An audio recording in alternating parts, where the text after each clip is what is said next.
In 1979, a woman's body was discovered at Sugar Pine Point State Park Campground on Lake Tahoe. She appeared badly beaten and bruised and appeared to have been strangled. In her early 30s, she had some jewelry on her body. She had some rings, a wristwatch, and a deer pendant. The three people who discovered her body did not immediately call the police. Instead, they called a local newspaper and snuck off. The reporter then informed law enforcement authorities. Police found that the three men had not called in their discovery because they had warrants out for their arrest. They were all cleared for this specific crime. An autopsy shockingly would reveal that the Jane Doe was likely alive when they discovered her. It appeared that she had been assaulted, so an evidence collection kit was conducted on her body. These kits have collection bags, microscopic slides, a comb, sterile containers, etc. to collect evidence. Hairs, saliva, blood, and other bodily fluids are lifted off victims with the help of these kits to prove assault and identify the perpetrator. She was found to have suffered severe blows to her body, and there were defensive wounds that indicated she fought back. There were multiple signs of struggle around the picnic area of the western shore of the lake, and the victim lost one of her flip-flops while trying to escape her assailant. Investigating officers recovered very little evidence, but unknowingly bagged one important item, an empty beer bottle they found near the body. Back in 1979, forensic technology was not as advanced as it is today. The evidence was filed away, and the body was stored in the morgue for a long, long time. Nobody came forward to claim the unknown woman, and so it was decided to bury her in an anonymous grave in a potter's field located in El Dorado County. Lake Tahoe has always been a popular tourist destination and was so back then as well. The beaches and campsites always attract people from all over, and it was hard to trace this woman. She could be from anywhere. At the time, police did not recover a vehicle or any other belonging, so there was no way of knowing who she was and how she got there. Limited by technology, it was considered a cold case and was taken off priority. Years later, when DNA testing came out in 1986, the DNA lifted off the beer bottle and victim were analyzed. It was clear the bottle belonged to the assailant, but there was no further progress until decades later. Almost 36 years later, investigating officer John Gaines took over this case in 2014.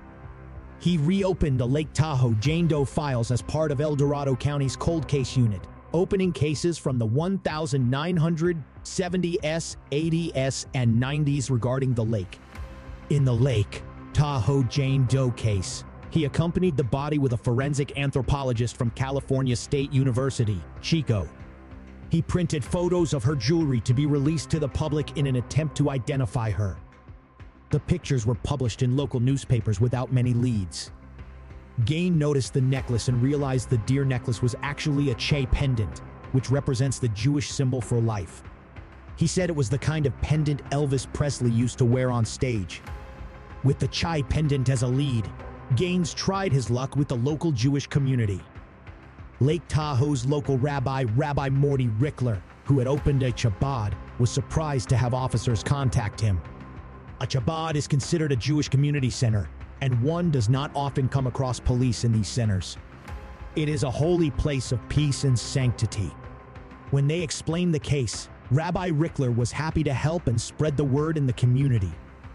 In 1979, when the body was discovered, the Jewish community was just settling in the Lake Tahoe area with very few families. Now the area had 2 synagogues and over 1,000 Jewish members. In September 2015, Rabbi Yossi Grossbaum had a visit from 3 detectives in plain clothes, but with guns and badges. Gaines had reached the city of Folsom, California, in an attempt to connect with any surviving relatives of the victim. Rabbi Grossbaum spread the word in Northern California and throughout the state. One family finally came forward after identifying the pendant in the newspapers. A DNA test was conducted on the remains and the alleged victim's daughter, and there was a match. The body was then finally identified as Patricia Kerrigan, who would have been 35 years old at the time she lost her life. Originally from Virginia, Patricia had gone off on a solo road trip around California. She was driving a red Volkswagen bus. She had contacted her family to tell them she was on her way back home but never arrived.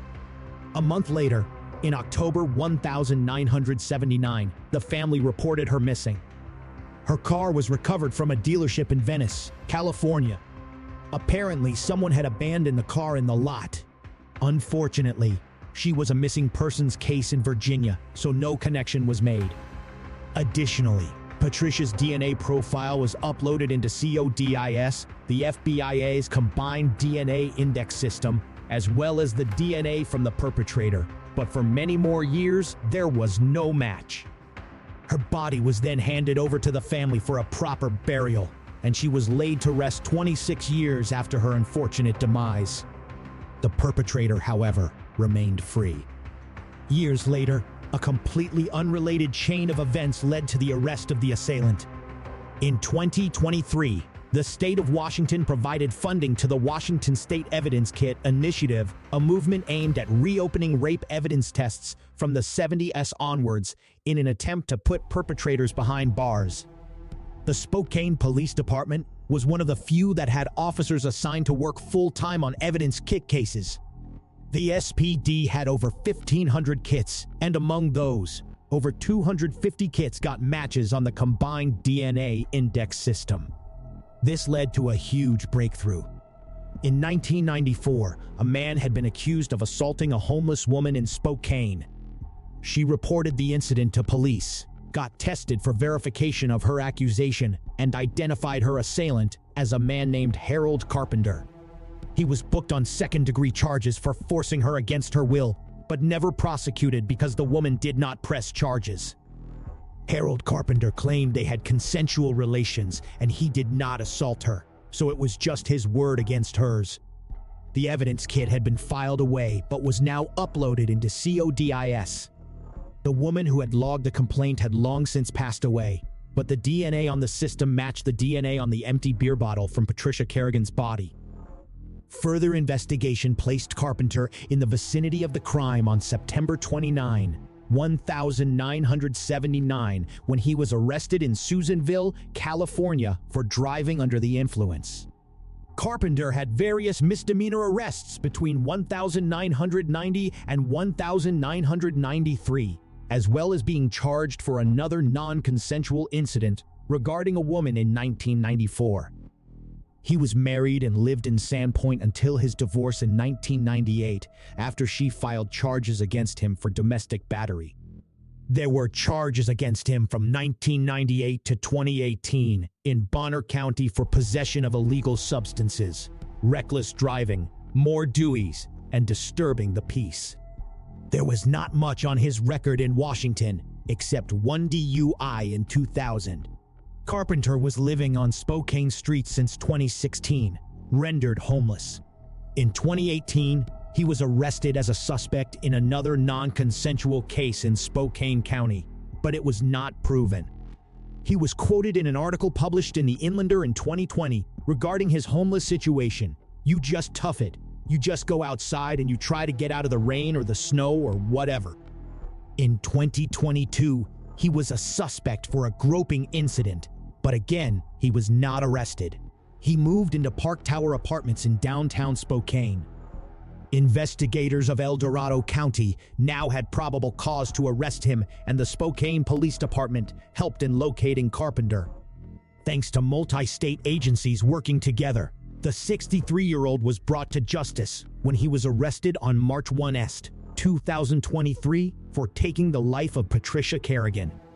Due to the statute of limitations, the Spokane case could not be pursued, and there were no charges filed against him in that particular case.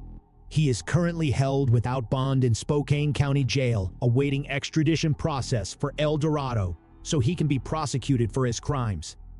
The decades-long cold case was finally cracked. Patricia Kerrigan's assailant has been identified 44 years later, thanks to advances in forensic technology and agencies working together across states. The mystery of the 1979 Lake Tahoe Jane Doe was solved almost half a century later.